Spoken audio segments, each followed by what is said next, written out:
Shalom, welcome to another video, and as always, before I get started, I want to give all praise, honor, and glory to the Heavenly Father and His only begotten Son, Yahweh, Bahasham, Yahweh Shai, Bahasham, Rachodash, and next double honors to the head apostles / elder bishops of the Great Millstone, who teach and who rule well.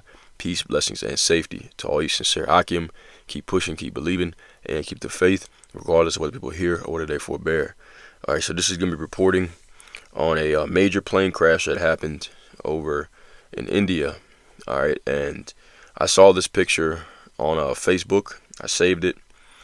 And this is the family, okay, that was deleted on that plane crash. Alright, and they got a little, they have a post that was, that was talked about their background and all that kind of stuff. And they were pretty successful in the world. Alright, but just goes to show you that, as we always say, riches profit not in the day of wrath, but righteousness delivers from death. Okay, even though they had worldly success, okay, they weren't serving Yahweh Bashim Yahushai, and when you're not serving the Lord, anything can happen to you at any time. So, anyways, I'm gonna go ahead and read this story. Okay, bring out some precepts, and Yahweh righteous, I mean, the Heavenly Father's will is edifying to the elect. All right, so you see this this picture titled, okay, captioned, "May all those who lost their lives in this tragedy find rest." All right. So it says here, this picture was taken this morning in the crashed Air India plane. Pratik Joshi had been living in London for 6 years, a software professional. He long dreamed of building a life abroad for his wife and 3 young children who stayed back in India. After years of waiting for due clearances, the dream was finally coming true. Just 2 days ago, his wife, Dr. Komi Vyas, a renowned doctor in Udaipur, resigned from her job. The bags were packed and goodbye said, the future within reach. This morning, the family of five, filled with hope and excitement, boarded Air India Flight 171 to London. They clicked a selfie and sent it to relatives, a one-way journey to a new life. But they never made it. The plane crashed and none of them survived. In a matter of moments, a lifetime of dreams turned to ash.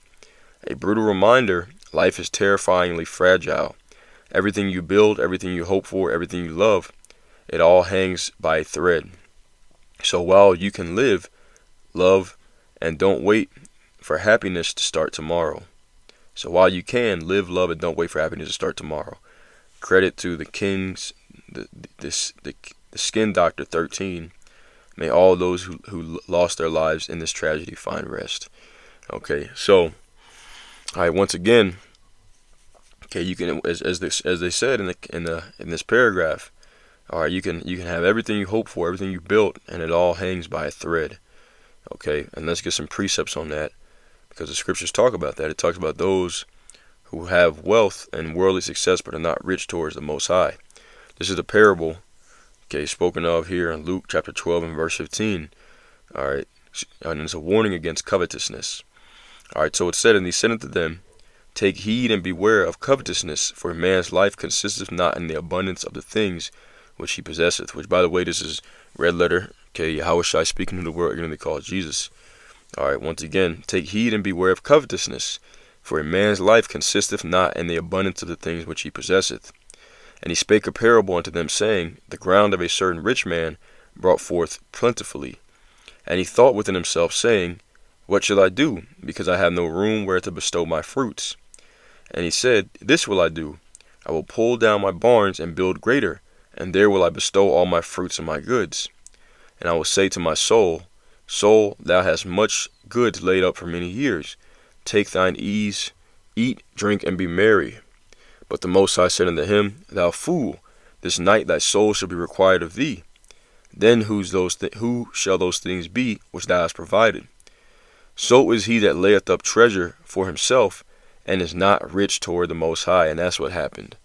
Okay, laid up treasure for himself, but he wasn't rich toward the Heavenly Father. Which, these are Elamites anyways. Okay, they're not the Lord's people, but still a warning. okay, for you Israelites out there. All right, that this is what the Lord can do. He make examples out of people. Okay, everything could be all good. You could have your riches and your wealth, and then He could take it all away from you in one foul swoop. All right, let's get this right quick. Let's get Ecclesiastes chapter 9 and verse 12. All right, and it reads. It says, "For man also knoweth not his time."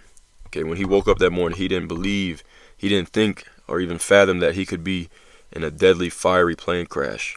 "For man also knoweth not his time, as the fishes that are taken in an evil net, and as the birds that are caught in the snare, so are the sons of men snared in an evil time, when it falleth suddenly upon them." Everything was all good.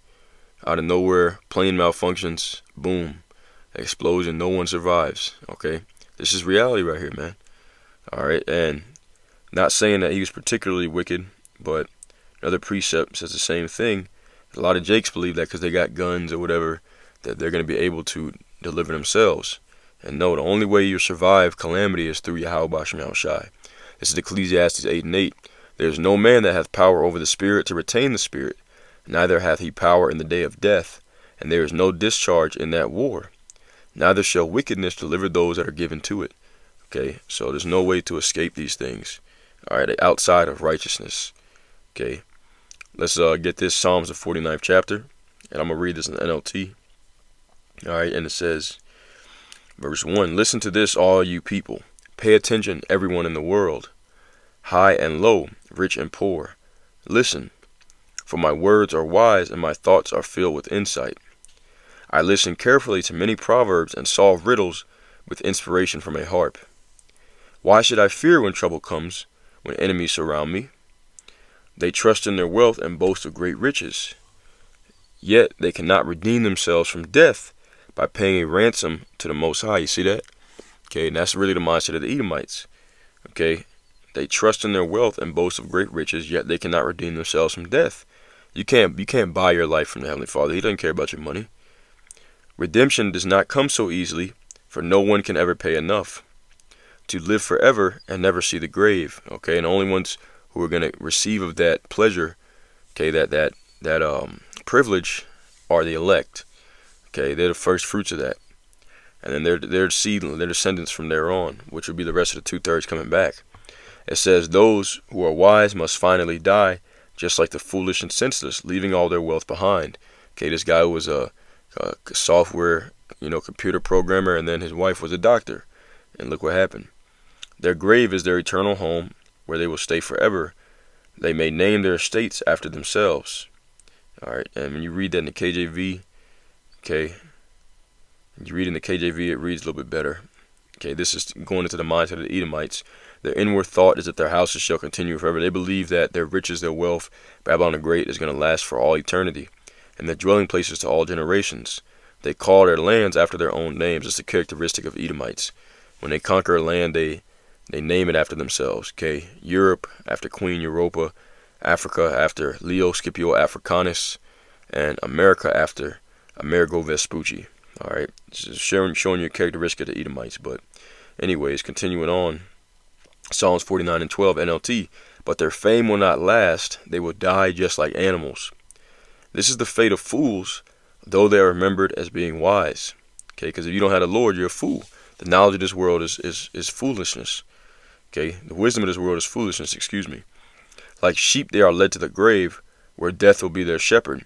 In the morning the godly will rule over them." What is that talking about?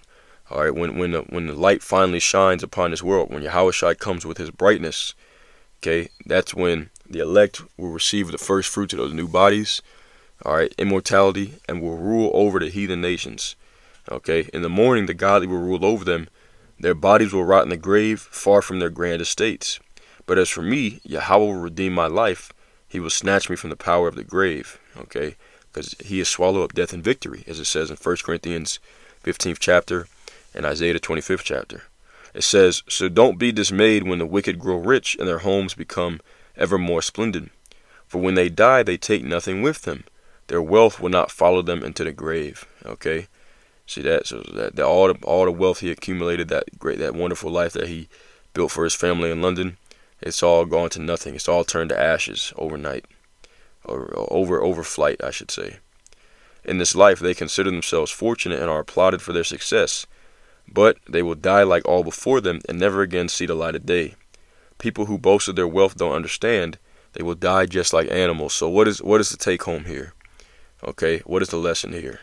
Okay, the lesson is not to trust in your riches or your wealth. The lesson is to trust in Yahweh Bashim Yahushai and pray for salvation through him. Okay, why? Because let's close it out with this. Okay, a precept that we always get, Proverbs 11:4. Quoted it earlier, but we'll get it again. It says, riches profit not the day of wrath, but righteousness delivereth from death. And that's it. We'll close it out there. You want to have life, you have to attain unto righteousness, and everything else falls behind that. So that's it. We'll close it out. Heavenly Father's will is edifying. As always, all praise, honor, and glory to Yahweh, Bahasham, Yahweh Shai, Bahasham Rachadash. And until next time, Shalom, and abide the ball.